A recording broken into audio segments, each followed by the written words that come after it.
Coba tanya pada orang Nasrani, coba tanya sama Yahudi, coba tanya kepada siapapun, sama orang musyrik, sama orang kufur, bahkan orang yang tidak salat sekalipun, tidak punya agama sekalipun, coba tanya sama mereka. Kalau mencuri punya orang lain bagus nggak? Potensi tubuh dia menjawab tidak. Dari mana dia tahu? Padahal yang harus kita dahulukan adalah roh dulu. Kenapa roh dulu? Karena roh ini tidak pernah mati. Roh ini tidak pernah tua. Dia tidak pernah pemalun ke Tuhan, roh ke Tuhan. Hana Tuhan roh sampai pegah di. Roh hana Tuhan. Roh tetap seperti semula. Yang Tuhan itu adalah tubuh kita. Maka ironis sekali kalau kita selalu mendahulukan tubuh kalau tubuh itu cepat mati. Assalamualaikum warahmatullahi wabarakatuh. Anda rindu mendengarkan kajian-kajian dari ustadz-ustadz kita dari Aceh? Kunjungi channel YouTube Maulizul Akbar NAD. Subscribe, like, share, komen.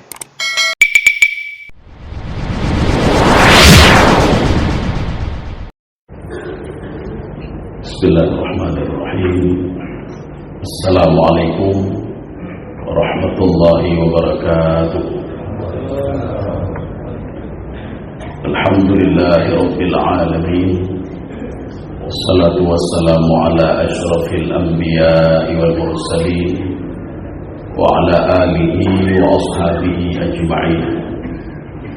Raditu billahi rabba wa bil islami dinah wa bi Muhammadin nabiyya wa rasulah.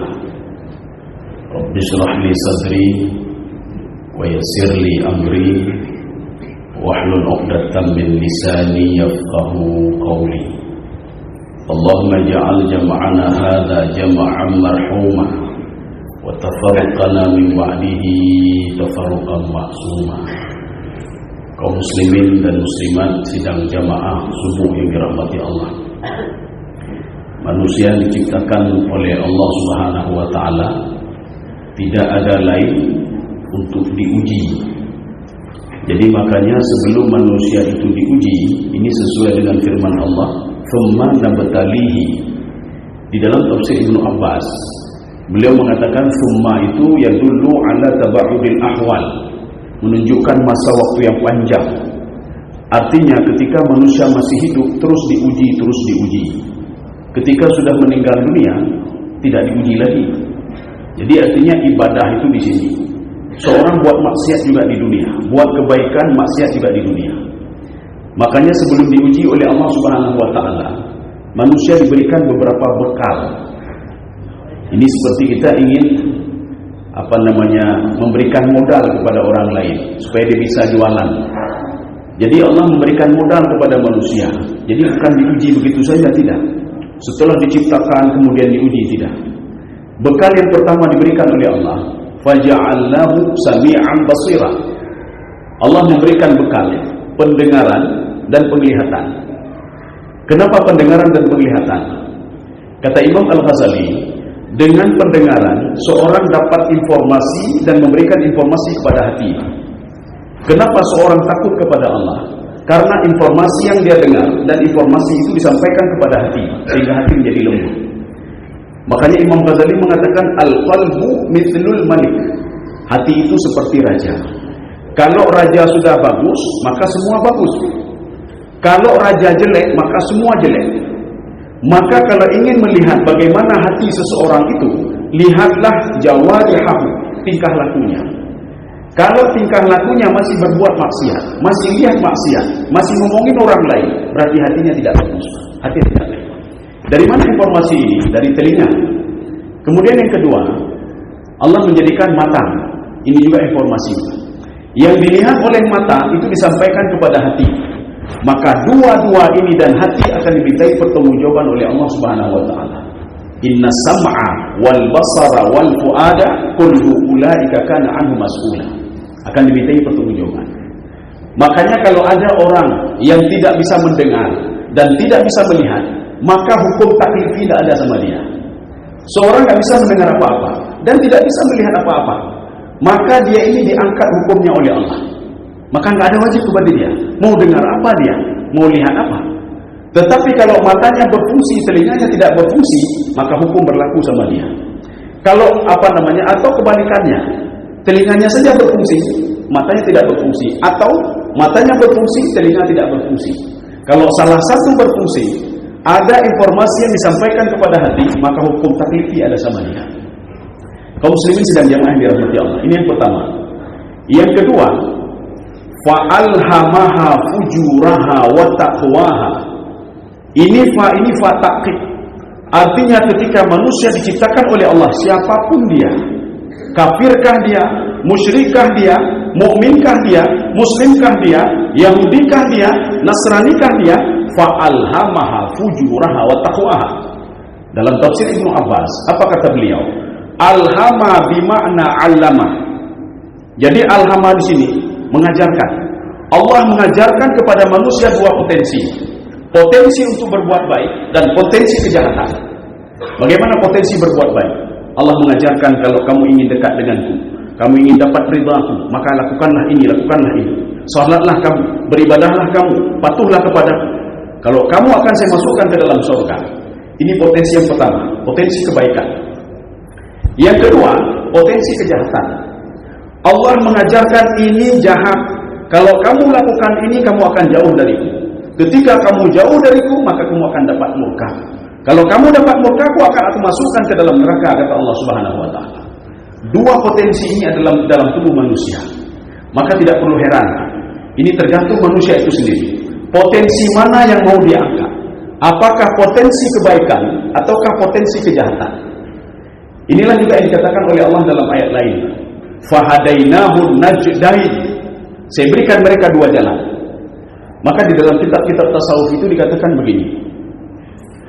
Manusia itu diberikan dua jalan oleh Allah Subhanahu wa taala. Dia mau pilih yang mana? Apakah mau pilih kebaikan yang sudah diajarkan oleh Allah atau mau pilih kejahatan yang diajarkan oleh Allah Subhanahu wa taala? Maka mereka mengatakan, pelajarilah kebaikan. Setelah kamu mengenal kebaikan, maka dekatilah kebaikan itu. Pelajarilah kejahatan. Setelah kamu mengenal kejahatan, maka jauhilah kejahatan itu. Kaum muslimin sedang jamaah dirahmati Allah Subhanahu wa taala. Ini dua potensi yang ada pada diri manusia. Sehingga Allah Subhanahu wa taala mengatakan dari dua potensi ini, falaqtahamal aqabah. Iqtahama itu kalau di dalam bahasa bahasa Arab itu imtala'a. Imtala'a artinya apa? Penuhilah dirimu. Falaqtahamal aqabah. Kenapa kamu tidak mendahulukan kebaikan yang sudah aku berikan? Makanya akabah itu kalau di dalam bahasa tasawuf, akabah itu artinya gunung. Kebaikan itu seperti gunung. Bagaimana seperti gunung? Susah untuk berbuat baik, susah untuk bersedekah, seperti kita naik gunung. Maka kalau di dalam kitab Minhajul Abidin punya Imam Al-Ghazali juga, beliau mengatakan nanti akabah taubat. Apa akabah taubat? Taubat itu susah. Orang yang berbuat dosa kalau ingin bertobat susah dan berat, sebagaimana naik ke atas gunung. Maka Allah mengatakan dua potensi ada sama kalian. Falaqtahamal aqabah. Kenapa kamu tidak cenderung kepada berbuat baik? Kenapa lebih condong kepada berbuat jahat? Makanya dua potensi ini tergantung manusia, seperti yang diungkapkan Rasulullah sallallahu alaihi wasallam. Wa atbi'is sayyi'atal hasanata tamhuha. Maka kamu berbuat baiklah supaya apa? Yang negatif-negatif itu, kejahatan itu bisa ditutupi dengan kebaikan. Kalau di dalam bahasa anatomi tubuh itu ada namanya ion. Jadi dalam tubuh manusia ada nukleusnya. Jadi ada yang positif, ada negatif, ada yang positif dan negatif. Ketika seseorang berbuat hal-hal positif, maka yang positif ini akan naik terus. Ketika seorang berbuat yang negatif, maka negatif ini akan muncul terus. Ketika seseorang membiasakan diri untuk salat berjamaah, maka dalam tubuh dia terbiasa untuk salat berjamaah. Ini seperti yang kita bicarakan semalam. Seorang sudah ridha, sudah menikmati kebaikan, maka dalam tubuh dia cuma kebaikan saja. Seorang yang hari ini berbuat baik, terus berbuat baik. Kalau dia tidak berbuat baik, maka jiwanya tidak enak. Kenapa? Kebaikan menuntut dia untuk berbuat baik. Kejahatan begitu juga. Kalau hari ini kejahatan, terus kejahatan. Jiwa ini menuntut manusia untuk terus berbuat jahat. Sehari tidak melihat maksiat, susah dia. Sehari tidak berbuat maksiat, susah dia. Sehari tidak makan haram, maka susah dia. Mana contoh? Buang sampah sembarangan. Ya. Kita habis keluar dari rumah, tangan ini sudah terbiasa buang sampah di depan rumah orang lain. Besok begitu ya, buang terus. Akhirnya yang punya rumah, itu punya tempat bro. Apakah dia tak tahu ini tempat sampah? Bukan tempat sampah. Akhirnya dia buat ini, kayu, tulis, dilarang buang sampah. Ya. Karena jiwanya sudah terbiasa untuk berbuat jelek, hatinya menuntut dia untuk selalu buang sampah di situ, bukan di tempat lain, selalu di situ. Kebiasaan setelah keluar dari rumah langsung sebelah kanan, dari rumah langsung sebelah kanan. Tulisan itu apakah tidak bisa dibaca? Bisa dibaca. Bacaan itu tidak memberikan pengaruh lagi pada diri dia. Kenapa? Di dalam diri dia sudah dipenuhi dengan kejahatan-kejahatan. Kebiasaan jelek untuk buang sampah sebelah kanan. Akhirnya apa? Tetap juga dibuang sampah. Orang yang punya rumah, mampu haji baca, dia ambil spidol, dia tulis lagi, Pak. Yang buang sampah di sini binatang, ya binatang. Lewat lagi dia kata, binatang. Dia pulang, yang buang sampah tadi pulang, ambil juga spidol. Yang bilang binatang, dia sendiri binatang. Ya, yang bilang binatang, dia sendiri binatang. Sampah tetap dia buang juga di situ. Ini maknanya apa? Gen negatif dalam tubuh dia sudah menguasai tubuh dia. Maka tidak perlu heran kalau orang selalu suka berbuat kejahatan. Kenapa? Karena tubuh dia itu, ion negatif tubuh dia menuntut dia untuk berbuat jahat. Kita tidak perlu heran kalau ada orang baca Quran, dia beribadah, dia tahajud dan lain sebagainya. Tidak perlu heran. Kenapa? Ion positif dalam tubuh dia menuntut dia untuk berbuat baik. Kaum muslimin sedang yang dirahmati Allah. Jadi makanya tidak perlu heran kita. Ini semua potensi ini ada pada semua orang ada.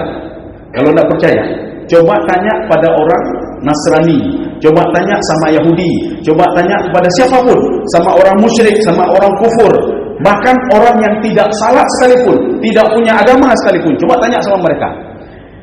Kalau mencuri punya orang lain bagus nggak? Potensi tubuh dia menjawab tidak. Dari mana dia tahu? Dia tahu dari ilmu yang sudah diajarkan oleh Allah pada tubuh dia. Coba tanya sama orang ini, boleh nggak mendalimi orang lain? Yahudikah dia? Semua apapun agamanya, dia akan mengatakan tidak boleh. Dari mana dia tahu tidak boleh? Potensi yang sudah diajarkan oleh Allah dalam tubuhnya. Cuma ini dia tidak mau mengangkat potensi ini. Yang selalu diangkat selalu kejahatan-kejahatan yang ada dalam tubuhnya. Kaum muslimin sedang jamaah dirahmati Allah, maka tidak perlu heran kalau ada orang terus beribadah, akhirnya dia meninggal dalam keadaan kufur. Tidak perlu heran. Kenapa? Ketika tubuh dia dipenuhi dengan kebaikan-kebaikan, syaitan, apa tugas syaitan? Kejahatan ini selalu dibisikkan oleh syaitan supaya bangkit kejahatan itu. Artinya apa? Seperti menanam sesuatu di tanah yang subur. Kalau kita tidak menggubris syaitan itu, maka yang kejahatan tidak akan pernah tumbuh dia. Maka syaitan membisikkan kejahatan supaya apa? Kejahatan itu tumbuh. Makanya tidak perlu heran kalau ada ahli ibadah selama hidupnya ahli ibadah mati dalam keadaan kafir. Tidak perlu heran. Contohnya sudah banyak diungkapkan, termasuk Syekh Bal'am itu, seorang ahli ibadah.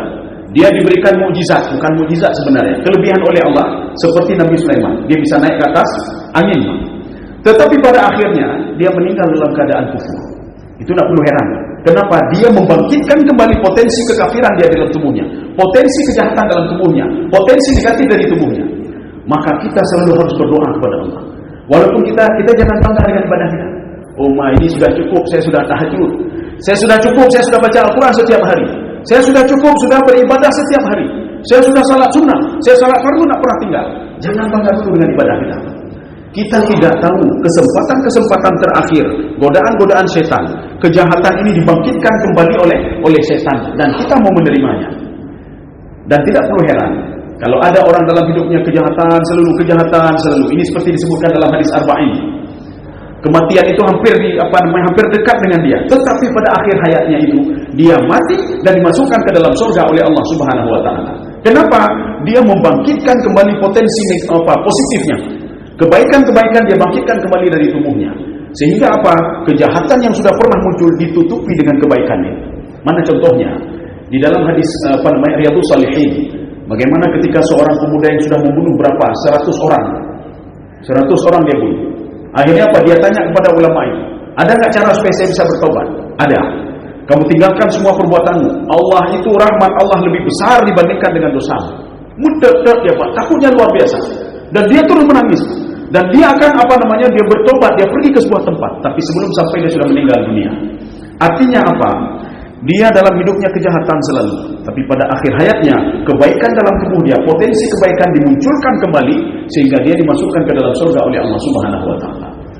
Kaum muslimin sedang jamaah subuh yang dirahmati Allah. Makanya Allah mengatakan begini. Falaqatahamal aqabah iktahama, kenapa kamu tidak memenuhi hatimu, memenuhi jiwamu dengan hal-hal yang baik? Kenapa tidak engkau pompa ion positifmu dengan hal-hal yang baik supaya tubuhmu penuh dengan hal-hal kebaikan? Mana kebaikan itu? Yang pertama, fakku rakabah. Kita cerita yang pertama saja, tidak usah yang lain, Pak. Yang pertama saja. Fakku rakabah. Dari berbagai literatur tafsir, fakku rakabah itu membebaskan budak. Dari tafsir Ibnu Katsir membebaskan budak. Tafsir At-Tabari juga membebaskan budak. Tafsir Al-Qurtubi membebaskan budak. Al-Qushairi membebaskan budak. Ibnu Qayyim Al-Jauzi membebaskan budak juga. Tafsir Sa'di membebaskan budak. Kemudian tafsir Ali As-Sabuni membebaskan budak. Mereka sepakat kalau ini membebaskan budak. Pertanyaannya, kalau ini sebuah kebaikan membebaskan budak, sekarang kan tidak ada budak lagi. Maka kalau kita lihat ayat ini sebenarnya ini tidak cocok untuk zaman kita. Ayat ini kan untuk zaman Rasulullah. Ketika mereka budak, waktu itu banyak sekali budak. Sekarang kan tidak ada budak lagi. Rupanya disikapi oleh Ibnu Arabi. Ibnu Arabi dalam tafsir beliau mengatakan apa? Kalau kita menafsirkan ayat itu untuk kekinian, yang dimaksudkan dengan fakku rakabah adalah bebaskan dirimu dari belenggu min quyudin nafsi. Bebaskan dirimu dari hawa nafsu. Sebagaimana kamu membebaskan budak dari tanganmu, jangan ada lagi budak di tanganmu, bebaskan dia. Itu sebuah kebaikan. Maka kalau kamu ingin jadi orang baik, maka bebaskanlah dirimu dari hawa nafsu. Nah, makanya kan begini manusia. Manusia itu kalau kita lihat tidak adil. Bagaimana tidak adil? Ini seperti yang dikatakan oleh Imam Sawi dalam tafsir beliau. Kenapa manusia itu ingkar kepada Allah? Ini dalam tanda kutip. Artinya bukan semua manusia tidak. Ada yang tidak ingkar, ada yang patuh. Kenapa kebanyakan manusia ingkar kepada Allah? Tatkala tubuhnya itu sudah menyatu dengan roh.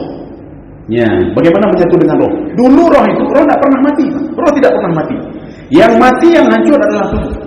Maka ketika roh itu disatukan dengan tubuh, maka manusia sudah mulai melangkih istilahnya. Melangkih bagaimana? Dia sudah lupa kepada Allah. Kenapa? Karena dia ya pertimbang tubuh. Itu pertimbang tubuh mempertimbangkan tubuh. Ya pertimbang tubuh. Lalu dia sibuk dengan tubuh dia. Ini saya harus ada baju baru, harus ada mobil baru. Dia untuk ini kan tubuh dia. Dia apa? Dia selalu mendahulukan tubuhnya, padahal ada yang lain, nafsunya, rohnya. Jadi dia selalu melihat kalau kehidupan itu cuma tubuh saja. Apapun mau dia beli untuk tubuh ini, Pak. Emas dia beli untuk tubuh ini, rumah mewah dia beli untuk tubuh ini, mobil mewah dia beli untuk tubuh ini, Pak. Saya mau spring bed yang enak, saya mau AC yang enak, saya mau hotel yang nyaman. Itu semua untuk apa? Untuk tubuh. Dia lupa kalau ada yang lain, Pak.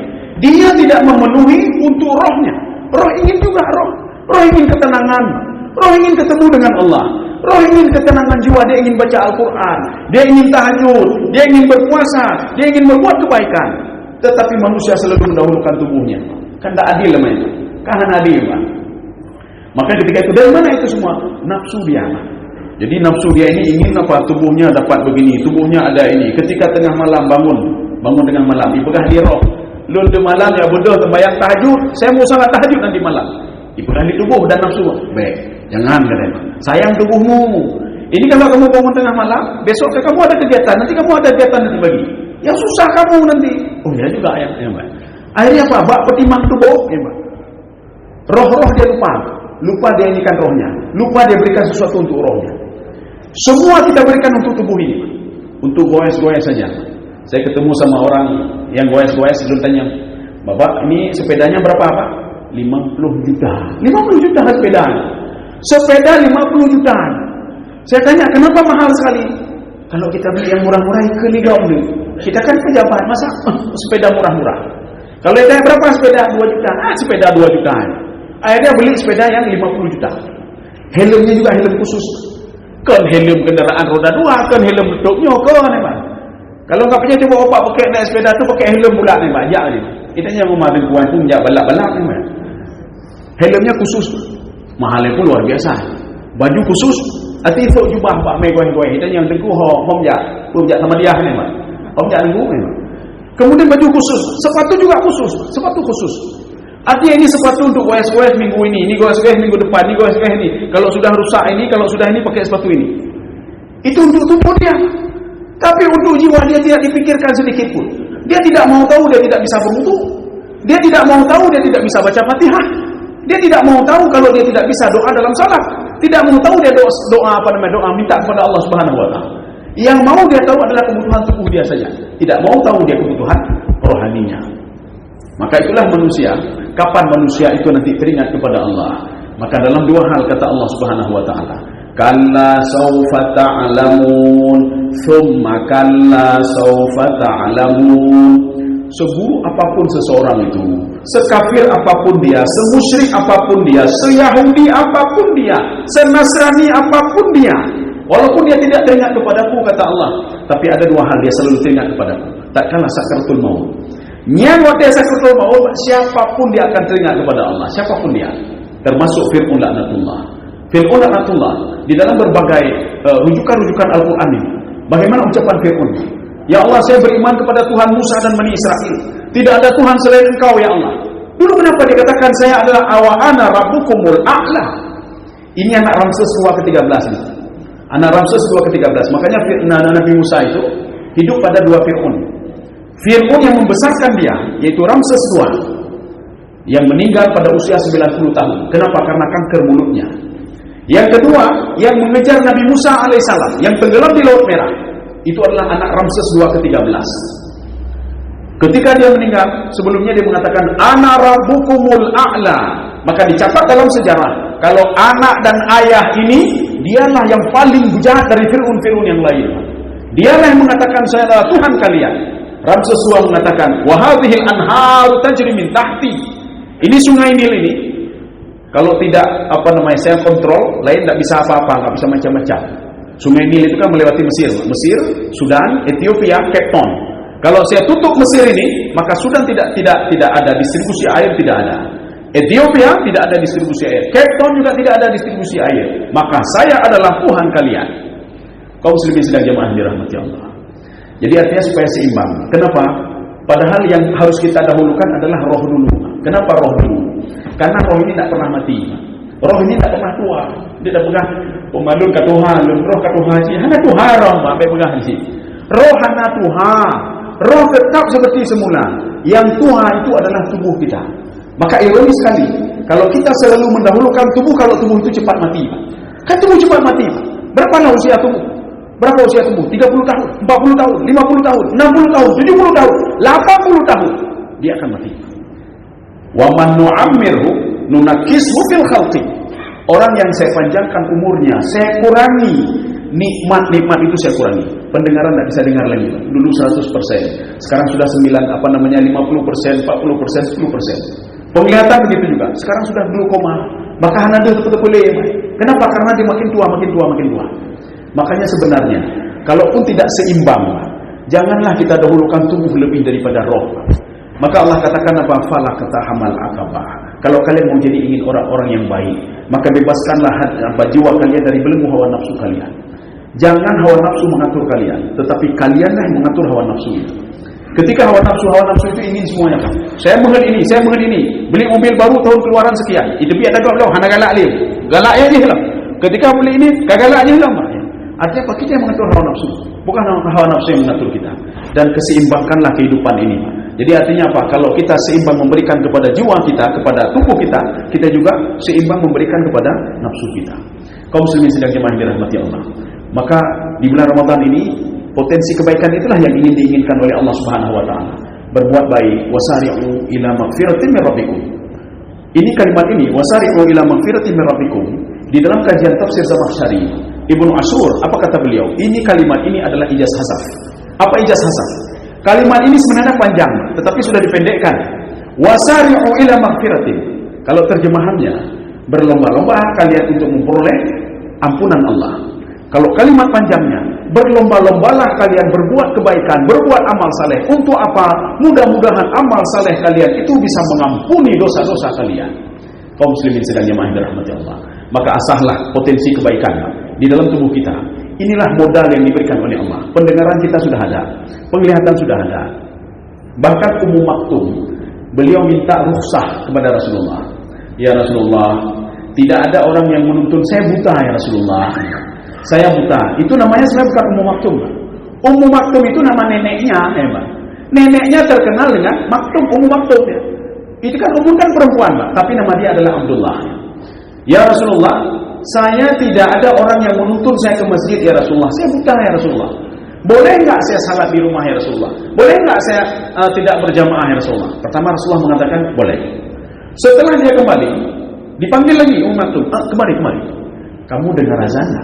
Dengar, kamu pergi. Kalau dengar pergi. Ya. Artinya orang buta pun kalau dia mendengar azan disuruh pergi ke masjid. Disuruh pergi untuk salat berjamaah. Apalagi tidak buta. Apalagi kita punya dua-dua. Maka ini modal kita yang pertama. Modal kita yang kedua apa? Potensi yang sudah diberikan kepada kita. Jadi makanya tidak ada istilah saya bodoh sekali, lun bangkai tak. Hana bangkai kita nyoba. Kita punya potensi yang diberikan oleh Allah. Kita sendiri tergantung diri kita sendiri. Apakah potensi itu mau kita siram? Ininya benih sudah diberikan oleh Allah. Ini terserah kamu. Kamu mau nanam yang mana kata Allah. Kita lebih suka yang kejahatan, kita tanam kejahatan. Sehingga kebaikan ini sudah tidak tumbuh dan sudah tertutup. Dan di kepala kita penuh dengan kejahatan-kejahatan. Penuh dengan apa? Temena orang lain, kegop, dengki, kegop dan lain sebagainya. Maka mudah-mudahan di bulan suci Ramadan ini, kebaikan itu kita munculkan kembali. Dan kejahatan itu kita tutupi. Dan jangan pernah munculkan kembali kejahatan itu. Dan jangan bangga dengan kebaikan kita. Kenapa? Karena bisa saja kejahatan yang sudah tertutup itu dibisikkan oleh syaitan, dia bangkit kembali sehingga menutupi kebaikan-kebaikan yang kita lakukan. Mudah-mudahan ada manfaatnya bagi saya sendiri dan jemaah sekalian. Subhanakallah bihamdika, asyhadu an la ilaha illa anta, astaghfiruka wa atubu ilaik. Assalamualaikum warahmatullahi wabarakatuh.